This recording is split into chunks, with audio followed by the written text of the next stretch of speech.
briefly, Arvind, I'm going to interrupt you there. We'll come back to you in just a moment, but I'm told Pushpa Bector, the Executive Director of DLF Shopping Malls, is joining us on the broadcast at the moment.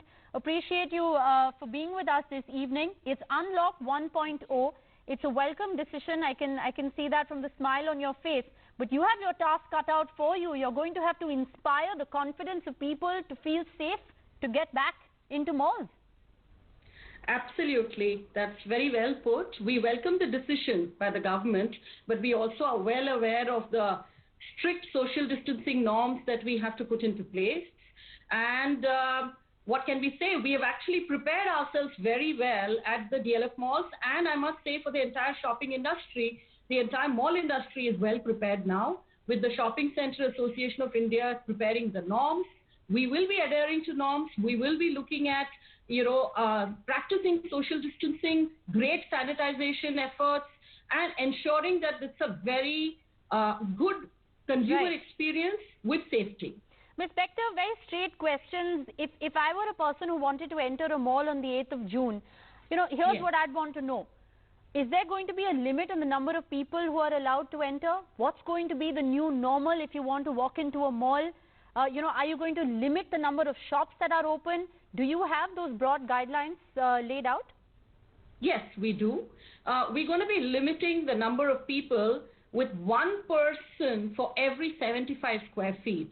With that, we will be practicing social distancing, and this norm will be adhered to on a live basis for every shop that is open and the common areas, as well as all the levels of the mall.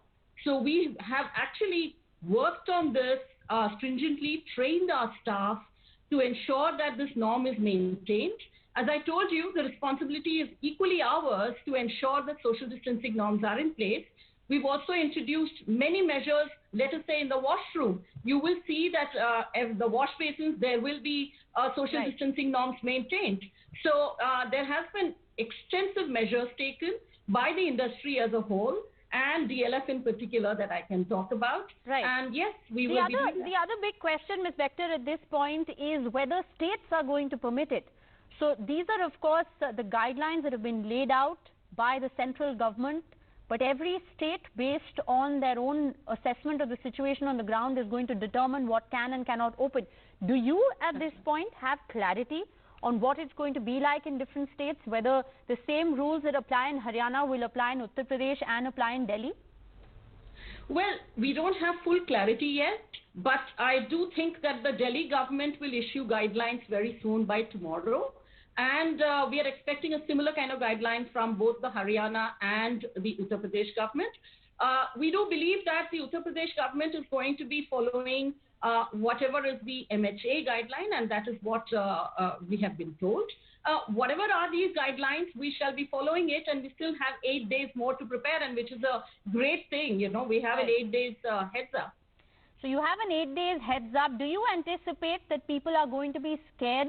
Do you anticipate, as India's numbers rise, we've seen more than 8,000 cases of the coronavirus today. We've touched more than 1.7 lakh cases. We don't see a flattening of the curve so far.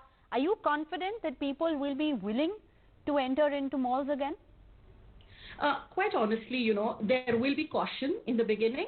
And I do believe that the numbers will not be as high as what it was pre-COVID levels, obviously. Right. But with the right kind of measures that they see happening in our malls, it will, gradually go up.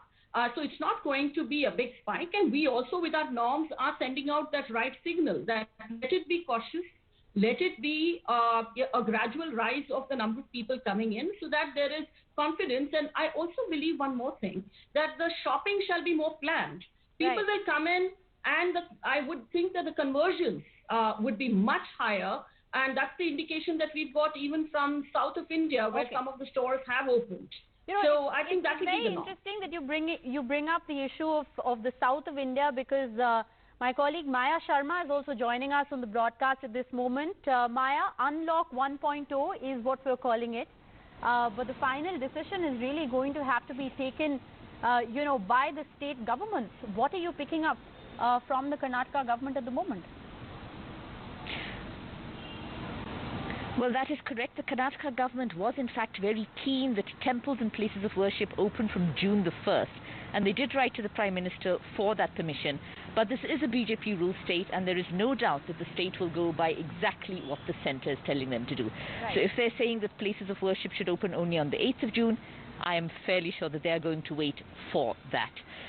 Shops, shopping malls, well, there have been representations made to the central government as well and to the state government. They've asked the state government, they had a meeting, representatives of the Shopping Mall Association met the Chief Minister asking him to open the shopping malls, talking about observing social distancing, sanitizing, keeping people temperature checked, making sure everything was fine.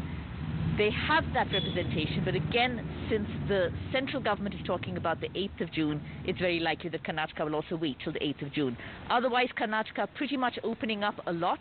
They had said that Sundays would be a complete lockdown. It was observed last Sunday, but tomorrow's complete lockdown has been cancelled. Right. There is no curfew during the day in Bengaluru on Sunday tomorrow, as was earlier planned. They've opened that as well. All standalone shops are open, parks are open. Schools, of course, the decision to be taken only much later along with the centre, but likely to go by the centre's decision for temples, places of worship, and of course malls as well. 8th of June is likely to be what it is. All right. So Karnataka, they're likely to follow this, this particular guideline. Like Maya said, temples, the Karnataka government, remember, had requested for them to be open on the 1st of June, likely to wait now till the 8th.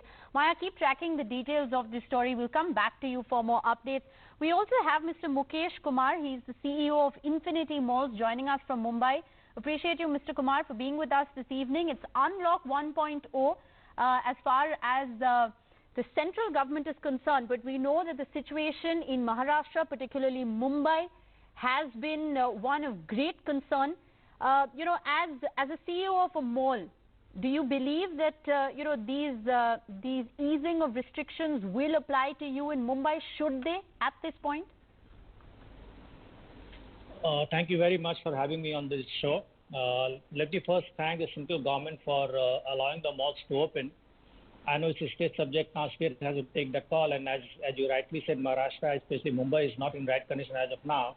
I'll definitely leave the decision on to the government to decide when the mall should be opening in the city or in the state. But as far as we are concerned, from the mall side, we are fully ready. We are ready to welcome the guests. We have taken all the precautionary measures which is required for the safety of the guests. In fact, the new mantra for the shopping malls now is safety for the customers, safety first for the customers. So that's the mantra we're going to follow now. Right. We'll ensure that we maintain the crowd, we manage the crowd, we do all the protocols like safe air conditioning, making sure people are wearing masks.